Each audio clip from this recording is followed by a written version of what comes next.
πρώτο Λαμία Night Run ξεπέρασε, πιστεύω, τις προσδοκίες όλων των αθλητών. Ο κόσμος είχε βγει έξω, ουσιαστικά αγκάλιασε την διοργάνωση. Και του χρόνου θα είμαστε εδώ πέρα και φέτος εδώ πέρα και κάθε άλλη χρονιά. Τρέχουμε για τη Λαμία.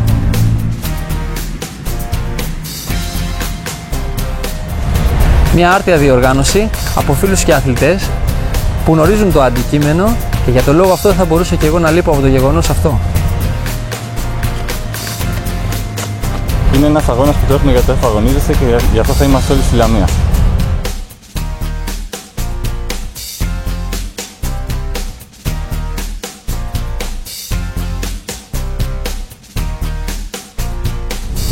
Τρέχουμε βράδυ στους δρόμους της Λαμίας, φανταστική διαδρομή. Θα είμαι και εγώ εκεί, τρέχουμε για τη Λαμία.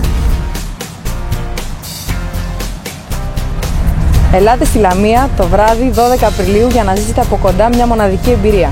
Ζήστε παράλληλα τις εκδηλώσεις που θα γίνουν πριν και μετά τον αγώνα. 11 Μαΐου στη Λαμία, μια νέα κατηγορία αγώνων, μια κατηγορία που λέγεται City Trail, έρχεται και στην Ελλάδα για πρώτη φορά. Μια διαδρομή 25 χιλιόμετρων που περνάει από τους λόφους, τις πλατείες και όλα τα αξιοθέατα της Λαμίας. Ένας αγώνας για όλους. Σας καλούμε να τρέξετε μαζί μας. Τρέχουμε για τη Λαμία. Τρέχουμε για την πόλη μας.